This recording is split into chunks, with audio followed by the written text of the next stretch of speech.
Hi, this is Jim from Safety Wars. Before we start the program, I want to make sure everyone understands that we often talk about OSHA and EPA citations, along with some other regulatory actions from other agencies, legal cases, and criminal activity. Everyone is innocent until proven guilty in a court of law. Proposed fines are exactly that, and they are often litigated, reduced, or vacated. We use available public records, news accounts, and press releases. We cannot warranty or guarantee the details of any of the stories we share, since we are not directly involved with these stories, at least not most of the time. Enjoy the show.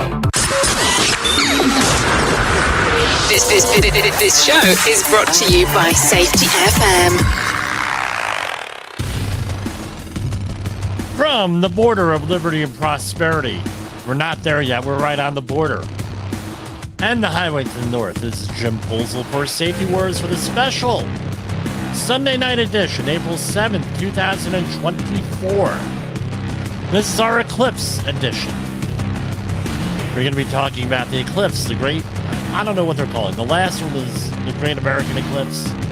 Now it's the Great Apocalyptic Eclipse. I don't know what to call this. All I know is I am going to take my children out of school to observe the eclipse.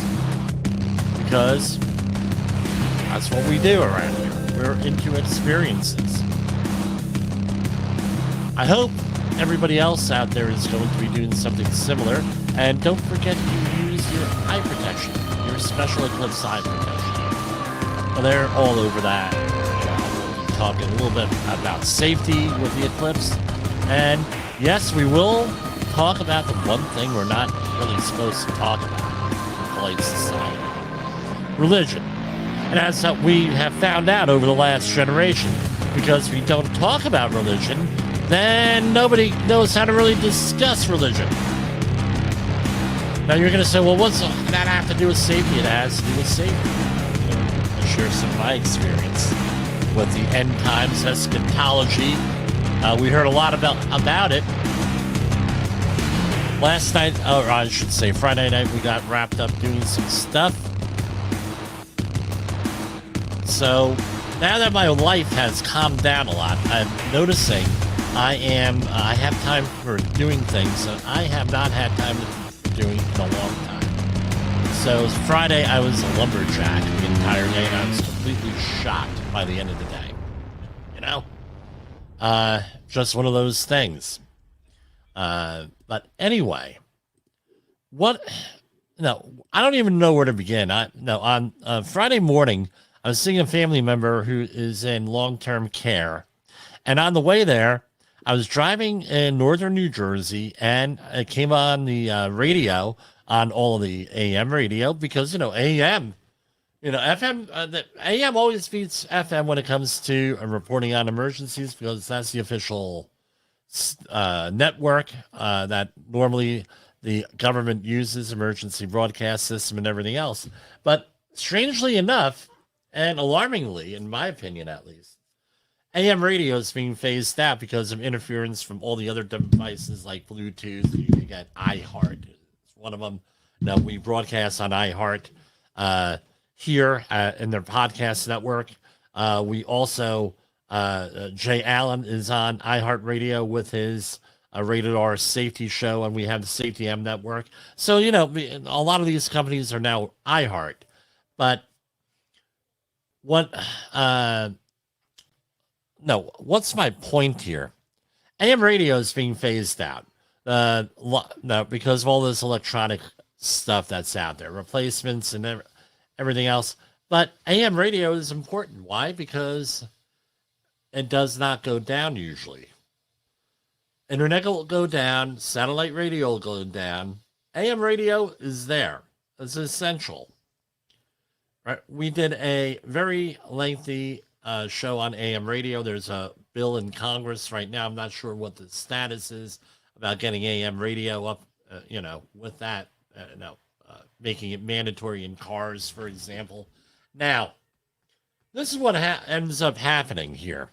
I'm driving North Jersey, and there's an earthquake, 4.8 on the Richter scale. And we've been dealing, even up until today, with aftershocks. We're told to expect aftershocks until the middle of next week. I said, well, we're happy. Let's be happy that wasn't a forest shock, right? Now, in the Northeast, we're not really prepared for earthquakes. It's really not on our mind. It's so back in 1990, 91, 92, in that area. No, I was a young undergrad at Stockton State College, now Stockton University. And remember, this is before internet. We had chat rooms. What would be chat? I even forget what they called them in 91, where some of the professors would have you go into basically what was a chat room on the VAX system, I believe it was. And you'd be there on your station. Think of it like this for your younger folks. We had, for years, self-contained computers on the C drive. Then once we got the internet, now it evolved into the cloud. So you have the cloud, and now you have all cloud-based, and we're broadcasting from a cloud-based system right now, all online. And now you can think of the cloud as the old mainframe, and everything else is just a workstation. That's how I think of it. And I'm sure a lot of tech-savvy people are going to go out there and complain. But, you would have chat rooms and people, and everything else. This was the beginning of this whole social media thing, and the forerunner of it. Anyway, I'm running through there. I'm walking through there, doing my thing in the Stockton. And what do you know? I'm browsing to do the research, and I come across this book. It's a government document. So we didn't have the internet. We had government document libraries. Stockton was one of them. And I pull out a book, and it says Earthquakes of New Jersey.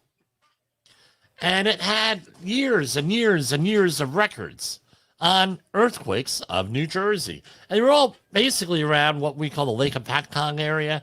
The earthquake on Friday morning was 7 miles west of the Peapack Gladstone, New Jersey. You could say, well, where the hell is that?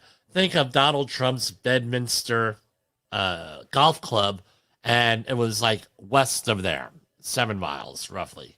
No, I believe it was northwest of that golf club, right in Bedminster. Anyway, very well known, by the way. You go down that block there's one block in Bedminster, and it's like a who's who of everybody in New Jersey. You have the old DeLorean estate, which is something else now, right? The DeLorean, the car, right? No, you have the former governor, Christine Todd Whitman. I don't know if she still lives there. You have millionaires after millionaires and billionaires all down there. Steve Forbes. It used to be that Steve Forbes had an office on Route 206 in Bedminster there, and Malcolm Forbes. And there's a roundabout story that if it weren't for, consider the chaos theory, Malcolm Forbes was like friends with one of my former employers, and he was able to build up his reputation due to this friendship with Malcolm Forbes. Anyway, long story. Don't need to go into it. Back to where we are. That's where it is. Lebanon, New Jersey. A reported final resting place for Aleister Crowley of the most evil man in England. He came up with the religion Thelema. But anyway, I digress. I'm a polymath, as my title shows. Now, the eclipse. We're getting all different times, even before the earthquakes, right, on Friday. Now, everybody's going nuts. You can hear the Other Wars website out there. They're going nuts over conspiracies and everything else. And I Googled, right, eclipse conspiracy theories. And I came down with a whole list of them here, right? So, right here we have some clowns, right? Yeah. Sometimes the eclipse path has declared a state of emergency, but it's because everyone's going to these towns. And, the eclipse will not cause the collapse of power grids and communication system across the USA. Yeah, that's what we hear. The power grids are going to go.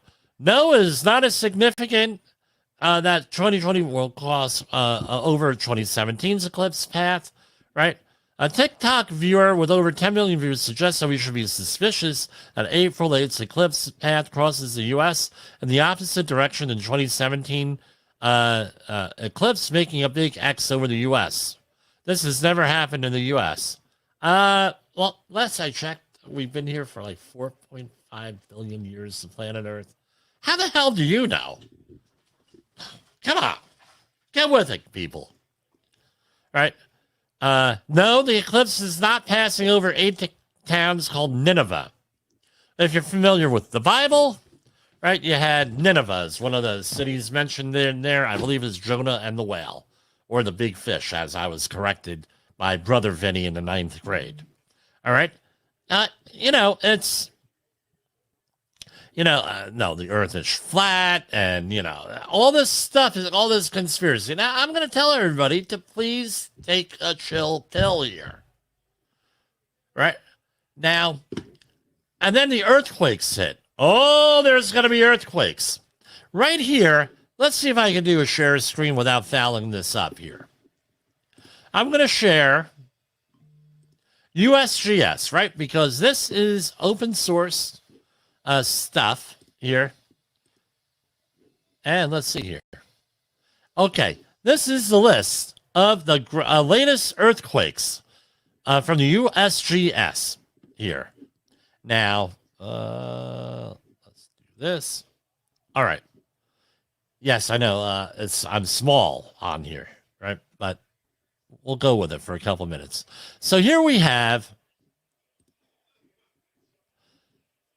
significant earthquakes in the past month. 3.8 in Gladstone. I felt that one. That's right by one of our listeners out there. Gloria used to live right in the epicenter of this eclipse. And this, this earthquake, literally, this was like right next to her house here in Gladstone. That was there. Then we had White House Station on Friday, which was also in New Jersey. All right. Then we have, that was a 4.8. Then we had a 6.8 on Friday, also in the Maud Islands in Northern Marianas. Where is this? Right here. That's Ventino. There. I think that's the Maud Islands there. All right. Yeah, Maud Islands, Northern Mariana Islands. That is, I believe, part of the United States. Don't quote me on that. As like a protectorate or something like that. Belden, California, 4.4. Julian City on last Wednesday, 6.4. Julian City on April 2nd, 7.4. And we could go, and there's data going out all the way back for decades. Earthquakes are nothing new. They happen all the time, as I said, what I learned at Stockton State College of browsing books in the government documents section, looking for something else. Right? That happens. That's going to happen. Now, the eclipse. Right? So, now, all through history, people who were able to predict eclipses, they use it to their advantage, especially, I believe it was Columbus with on one of his voyages. He went and did this, right? So here we have the NASA website. Here. Hold on. On eclipses. That show up? No, of course not. Hold on here. Stop sharing. Share screen.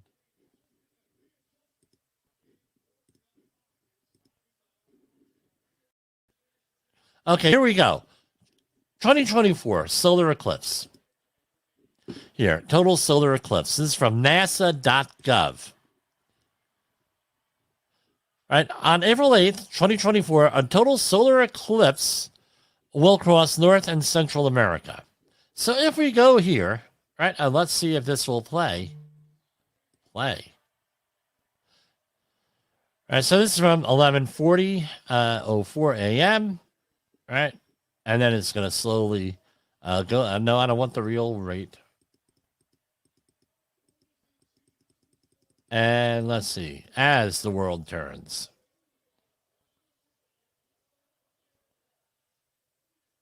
Right, and we see this here. Let's go again. And you can see right where the band is, where that is going. Speed it up. And that's what we're looking at here. That's the NASA graphic.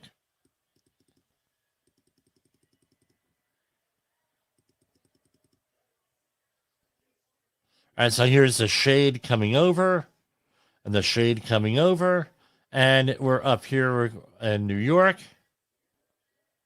and we're going to be at like a 90% eclipse here in our area.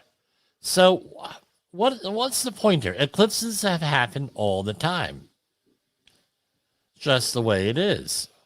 We're not going to, again, no need for alarm. And I know some people are very upset that I'm going to say that, but I really don't care. I mean, that people are, okay, here we say, on April 8th, 2024, solar eclipse will go across the United States. Safety is the number one priority, always the number one priority. Except during the brief solar eclipse. Except during the brief total phase of the total solar eclipse, when the moon completely blocks the sun's bright face. What, does it have a smiley face or something? I don't know.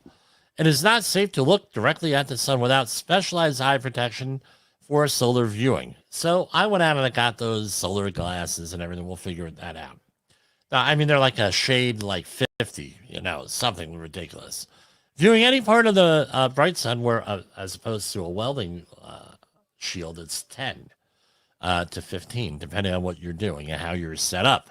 Right? Viewing any part of the bright sun through the camera lens, binoculars, or telescope without special purpose solar filters secured over the front of optics will instantly cause severe eye injury.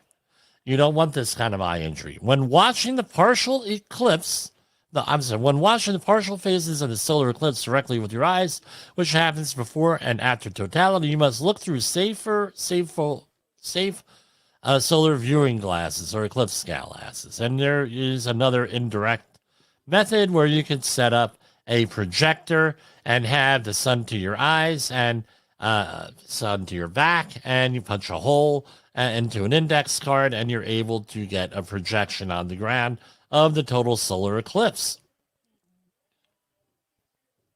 You can make your own eclipse projector, and there's stuff online. And I mean, they taught us back in the 70s. That was the height of our science stuff. We never had an eclipse in the 70s, from what I remember. We always talked about eclipses. Who the hell knows? Thank you, Woodbridge, New Jersey School District. Now, forget about talking to us about the laws of thermodynamics, optics, anything like. We're going to talk about eclipses every freaking year in grammar school. Yeah. Anyway, view the sun through the eclipse glasses or a handheld solar viewer. That's how it is. Skin safety, even during a partial or annular eclipse or during partial phases of a total eclipse, the sun will be very bright. Really? If you are watching an entire eclipse, you may be in direct sunlight for hours. Remember to wear sunscreen, a hat, and a protective clothing to prevent skin damage. Okay, well, this is the other thing is we're coming out of winter here, and everybody's like white as a ghost, so let's see what our next, let's see what else. Other information. So don't look at the sun. I mean, what are we doing to prepare? I'm going out and I'm going to experience the whole thing with our solar glasses. Right? I did this with my son back in 2017. He thought it was really cool. The head owner, I should say, whatever her title was, of the Mistress different. I get it. All right. Her daycare came out there, was very apprehensive. I said, "Look, Mary, I got a pair of glasses for you. Come on out here." Named Mary Napolitano, local legend up here. She ended up, she was like all thrilled. She said, "Oh, that Jimmy is so wonderful. He got me eclipse glasses, and we got to experience the eclipse together." Now, here's something else. And now they have broadcasts, where and when, right? And this gives you the uh,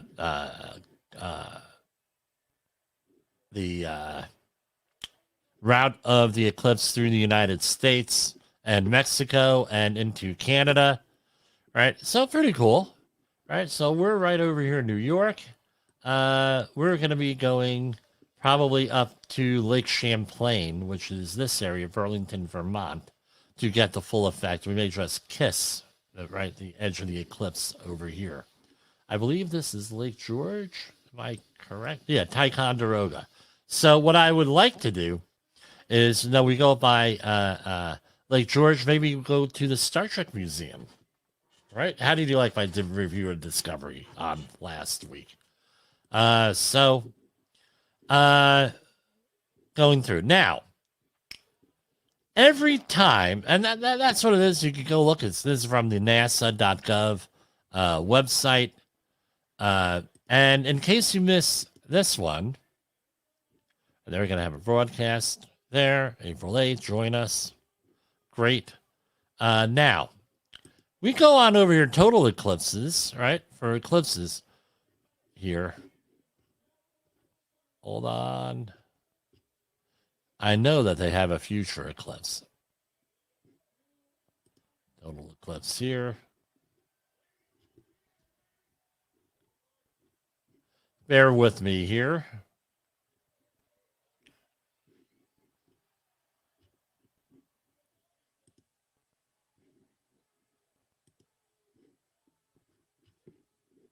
Okay, I'm going to stop sharing here, and we're going to go to future eclipse.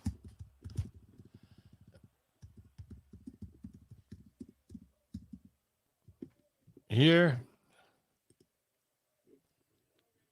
Okay, so let's go and share this again. Again, I don't want to violate copyright-ish things here. So here we have the future eclipse.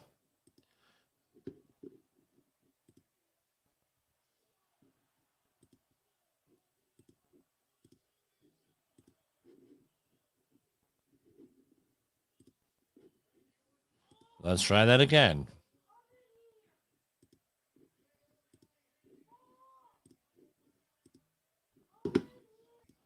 Okay, future eclipses. Now, if you miss out on this eclipse, there are future eclipses. Here we have, October 2nd of this year, there's going to be an annular solar eclipse.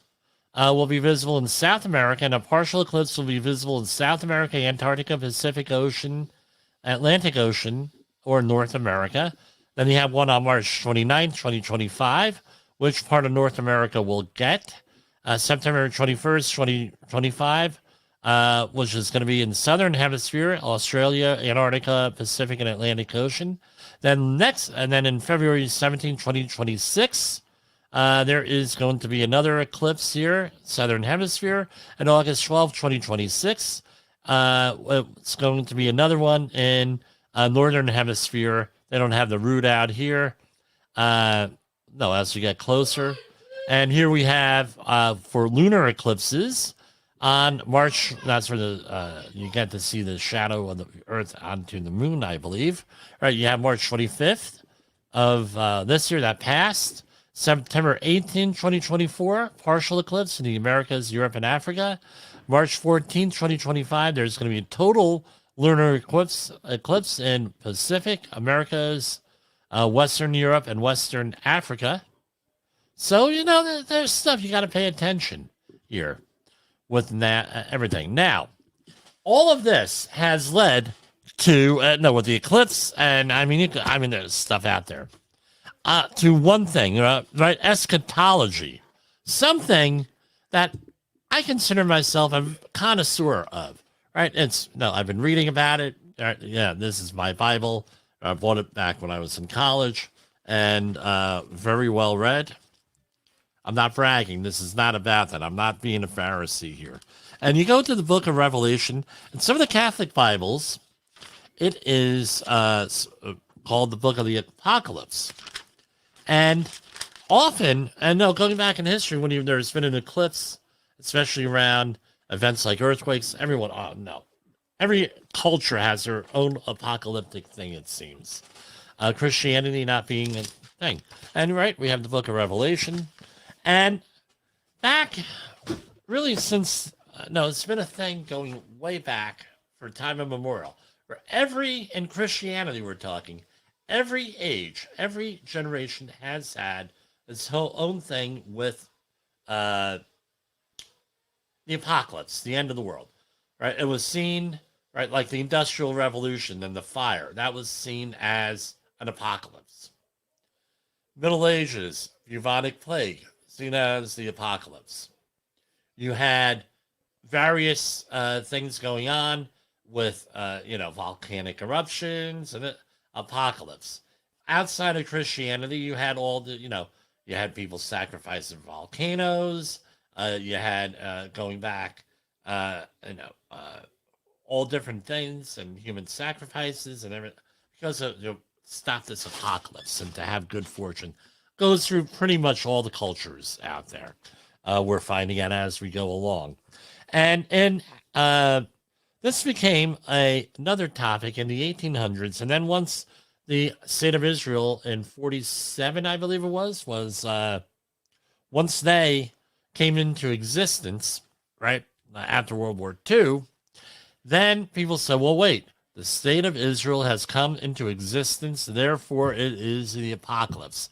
And steadily from there, from the 1967 war, and then to the 1973 war, and then to the latest one, the October 6th war, and everything, all these little conflicts, now visions of the apocalypse come up.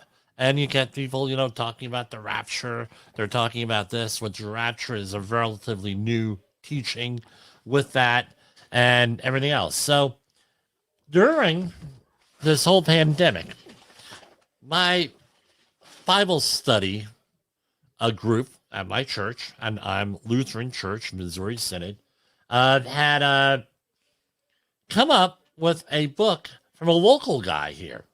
I wish I knew about this book 40 years ago, because this gave, right, Richard Lejeski, he died in 2018 right over here in Mamaroneck, other side of the river here. He was a Lutheran theologian, came out with a book, Revelation for Today, Images of Hope. Now you're going to say, well, Jimmy, you mean to tell me this book of hell and damnation and all apocalyptic things, right, Images of Hope? Yeah, this has been the traditional view.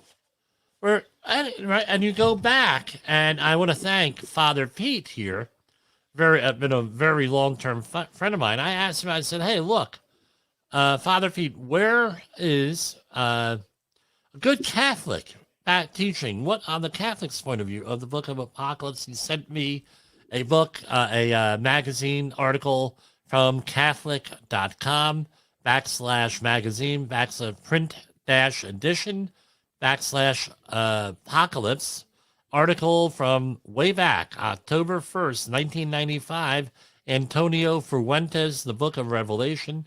And he and the traditional Catholic and Lutheran teachings are it's a book of hope. What was this book about, according to these theologians here? It already happened. Was basically it.